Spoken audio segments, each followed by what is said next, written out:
Hello po, I'm just Lord Fishcraft at may update na po ako, pieces by pieces. Ang update ko sa akin, Justice Ritual na ginawa para kay Reneva Torbonia at Divine Adili. Kinasuhan na po si Coach Tab. At ang ikinaso po kay Coach Tab, Coach Tab Baldwin charged with reckless imprudence resulting to homicide. So, yun po. Nagkaresulta na po. Yung panalangin ninyong lahat, kahit hindi na yung ritual ko, yung panalangin ninyong lahat na umaangat yung kaso. So, hindi lang po si Coach Baldwin yung kinasuhan. Nakalagay charge ibig sabihin kinasuhan. Hindi siya kakasuhan, kinasuhan na siya. Meron pa siyang 6 assistant coaches and 1 physical therapist with reckless improvements resulting to homicide. So, yes. Bali 8 sila na kinasuhan. So, yun. Yun po yung update natin ngayon. Isang malaking yes! Salamat! Moosbong! So, yun po yung sinasabi nating managot ang dapat managot. Managot ang dapat managot. Pero iba naman yung hindi ko sila patutulugin at hindi ko sila patatahimikin. Iba po yun. Okay? Iba po yung sumpa ko na bigla na lang sinabi rin ni Ma'am Robilin. Kasi ako yung una nagsabi nun, di ba? Hindi ko sila So, patatahimikin. 5 days nung sinabi ni Ma'am Robilin yung huwag mo silang patulugin, anak, yung kumalat na sumpa niya, guys, ginawa ko na yun. Alam nyo na yan, hindi ko na kailangan explain yan. Just do your research. Lahat naman yan nakapost sa ano ko eh. So, yun. Yung eksaktong sinabi ni Ma'am Robilin na hindi ko sila patutulugin at patatahimikin, nasabi ko na yun. Nauna ako sa kanya. So, yes, ito po yun, Ma'am Robilin. Sakaling mapanood mo to, may makakasuhan na po. At, yes. So, bago to, tutuloy ko to, yung katanungan nga na bakit yung si safety lady guard na lady rescuer na nagpatigil ng CPR, ayun, bakit siya dapat makasuhan or bakit hindi siya nakasuhan? Dahil pinatigil niya yung CPR. Ito matagal nang tanong sa akin to. Actually, yung mga nilagay kong sumpang ritual, palagi na lang nilalagay yung lady safeguard na yun, yung rescuer. Lagi siyang sabi ko naman sa mga supporters ko, huwag kayo mag-name drop dito dahil yung ginawa kong sumpang ritual, wala tayong babanggitin pangalan doon. Wala tayong babanggitin pangalan yun. Pero, ang inosente ligtas. Pero may mga alam at mga nanahimik sa kaso na to ay dami-dami na. So, yun. Yun. I-explain ko sa inyo. At ang i-explain ko ay hindi false information at hindi po ito para hindi ko rin siya i-name drop dito. Okay, wala akong i-name drop dito kahit na sino.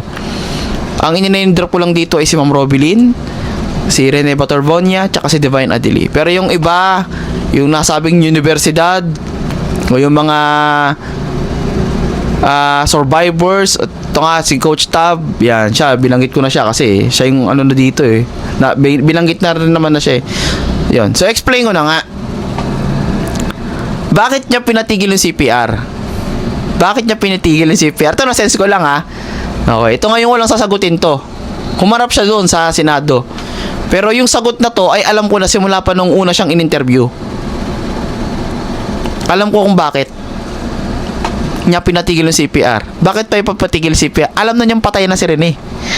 Yun yung reason. Yun yung na-sense ko Na-sense ko hindi to false information or what. Baka mamaya mag-chat sa akin. Ano na naman. Hindi hula-hula lang to. Hi, faith healer, manghula lang po. Di ba? Pag napikong ka sa hula, bobo ka. Di ba? Niniwala ka sa ganito. Di ba? Hula-hula nga Pero ito, kaya niya pinatigil yun. Kaya niya pinatigil. Alam niyang patay na yun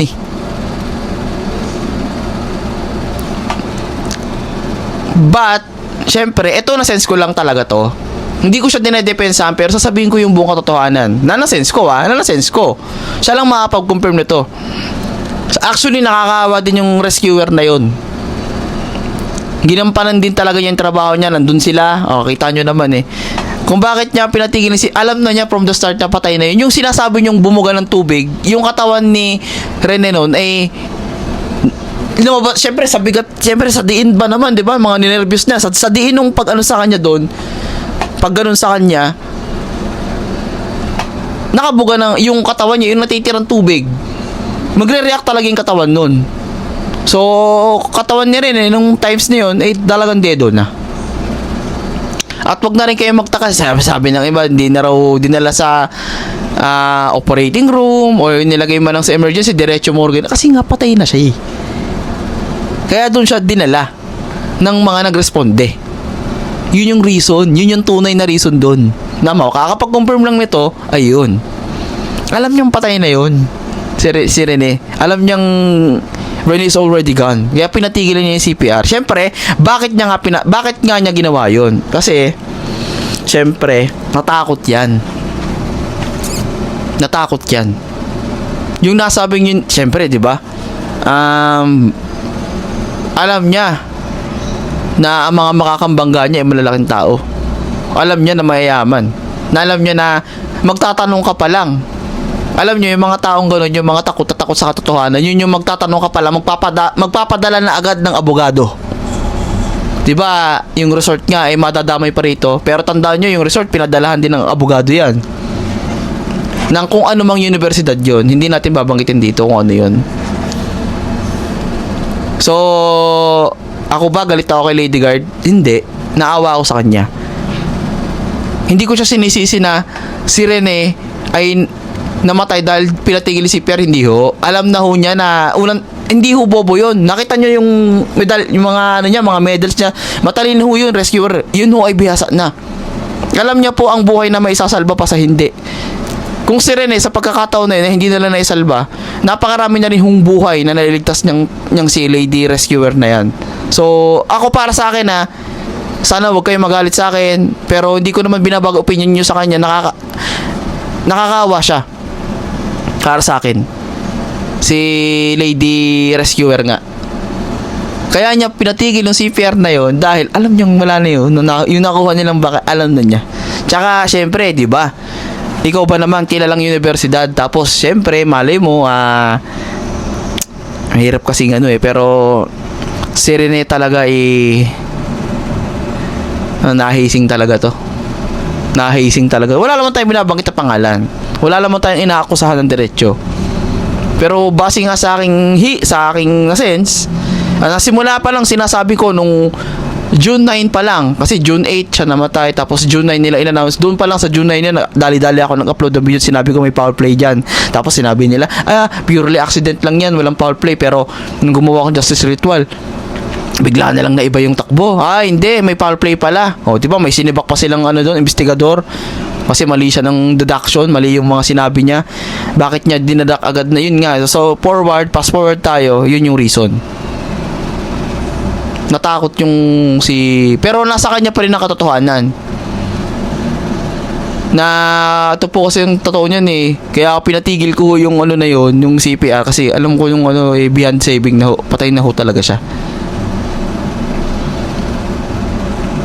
May nangyari po sa katawan ni Rene Batervonia bago siya sumabak sa final test. Yun yung nasense ko talaga na ang katawan niya talaga hinang-hina sa bugbog. Tapos pinalangoy pa ng ganun. Alala niyo yung kasabihan na sobrang pagod ka, huwag ka maliligo. Kasi pwedeng mamatay ka doon sa ganun. Totoo yun. So, syempre, ikaw din mo.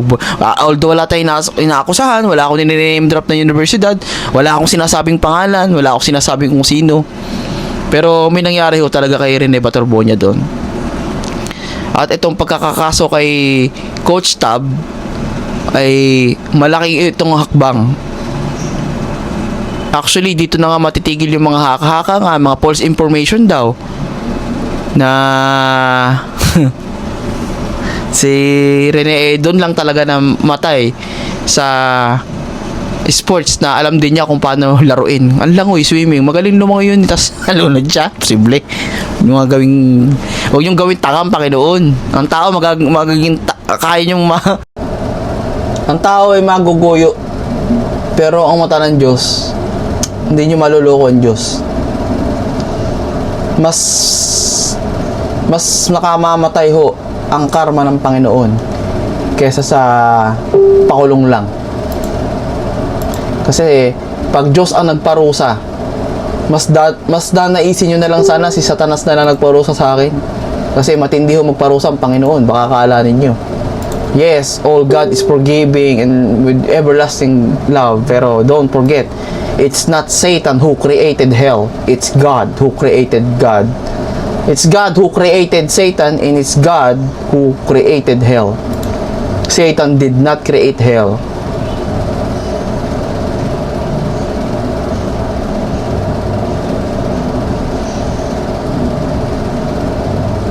So, yun. Ayun yung aking feedback dito. May nakasuhan na po. Malaking mileage na po ito ng hakbang ng pagtutok nyo sa akin na at least yung mga sinabi ko may nangyari. Diba? May nakasuhan. Diba? May nakasuhan. Tayo natin yung talagang makukonvict na. Yung may makukulong talaga. Kasi alam nyo, si Coach Tab, nakasuhan pa lang siya. Pwede pa siya umalma dyan. Pwede pa siya lumaban. Pwede pang maiba yung mga istorya. Sana doon na maglabasan yung mga istorya. Okay? Paninindigan ba ni Coach Tab na siya lang ang mapapahamak dyan? Tsaka yung mga coaching niya? Di ba? O mayroong ibang kwento si Coach Tab na baka naman yung matagal ko nang sinasabi sa inyo ay lalo pa.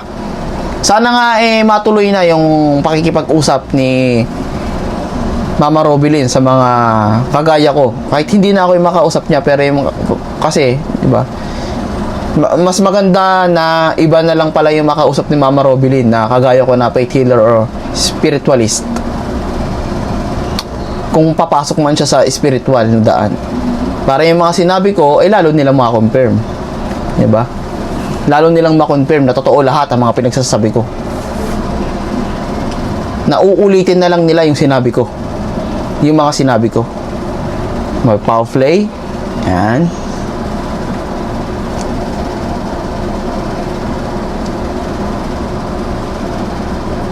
Pero yun nga, sa mga sasabihin ko ngayon sa inyo,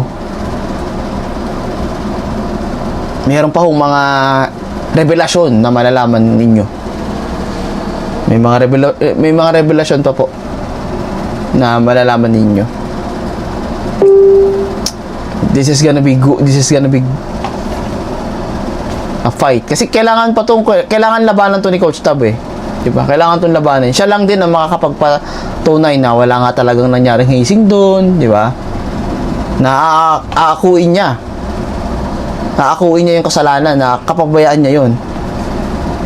Isa lang naman ang pwedeng ilabas ni Coach Tab doon para manalo siya para hindi siya makulong Kung bigla na lang gumawa ng kwento si Coach Tab na hindi, diba sinasabi ni Coach Tab noon na ginagawa talaga nila sa mga players yan, yung team building na project na yun, ginagawa talaga nila sa mga players. At ngayon lang may namatay. So, doon sa part na yun, naniniwala kay Coach Tab. Naniniwala talaga kay Coach Tab. Doon kasi I know liars when I see one. Kasi diba, kilala akong manghuhula na magaling. Missing person, nasa solve case ko. Ang dami ko ng mga ginawan justice ritual, nagkatotoo lahat, diba? Tapos dito, magkakamali ako, posible. Naniniwala ako doon sa isang bagay na sinabi ni Coach Tab na yung training na yun, ginawa na ng lahat yun. Bakit nga si Rene yung namatay? Baka letter I talaga yung kinamatay ni Rene. Baka letter I talaga. Alam niyo na kung ano letter I na yun? Inggit. Tignan natin. Kung maiba yung salita ni Coach Tab, baka bigla niyang sabihin na under ko yan. Na yung training na ginawa nila, dumaan sa akin. Pero yung ginawa namin training na yun, pagkakamali ko, hindi ko alam na mayroon pa pala silang ginawang aktibidad bago ko siya pinasalang. Diba?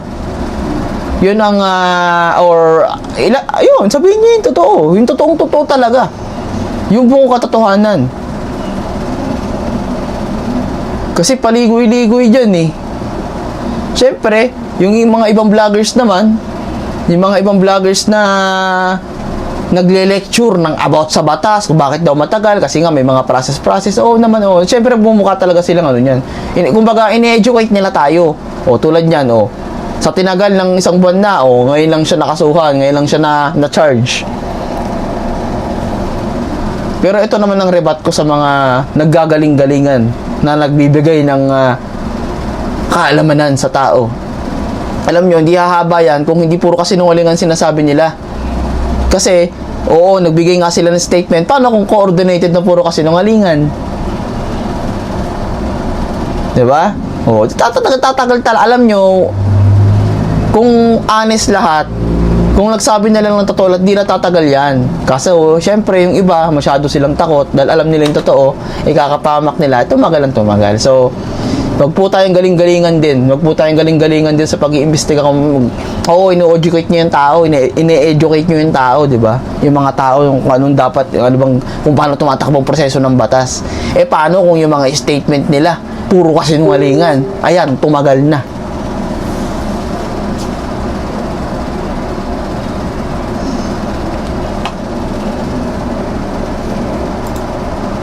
So, wag nyo pong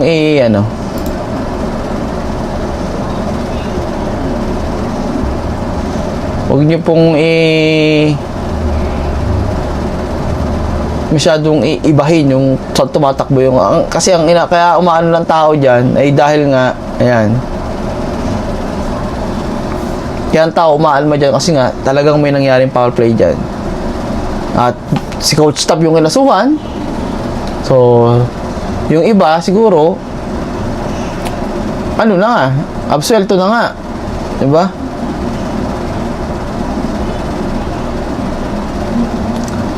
Pero hindi pa tapos to.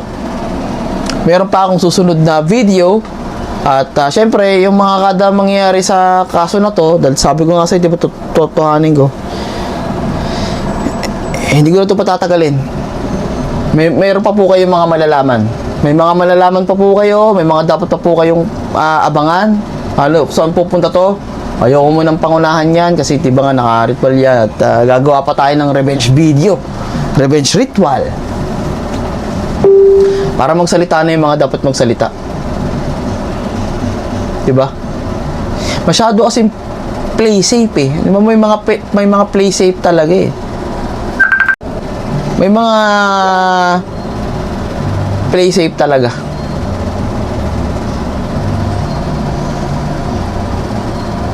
At dapat magbigay din sila ng statement nila. Masyadong protektado mga mamas boy no? May karma din kayo.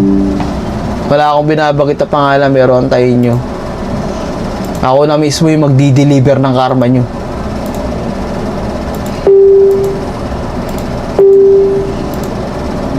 Wala pong tao ang dapat manalo nang ikaw ay nakagawa ng masama. Wala pong tao na gumawa ng masama na nananalo sa buhay. Lahat ho yan kinakarma. At Diyos ho nagbibigay nun. Kaya hindi ako nangingialam. And this is my job now. I'm the tribal chief. It's my job now to give justice to people na hindi nila afford yan. Ito ang magiging muka ng hindi porket may kapangyarihan o may pera ka, magwawagi ka. Kasi when you see my face and I'm talking about you, na alam mong ikaw talaga yung may gawa, you better pray.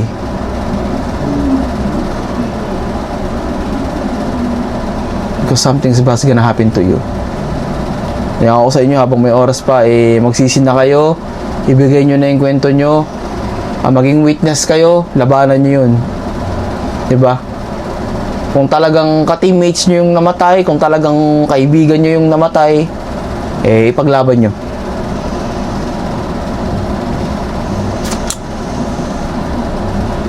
So yeah, I'm Jesse Flores Witchcraft. Abangan nyo yung susunod na upload ko. Yan, magugulat kayo sa susunod na upload ko.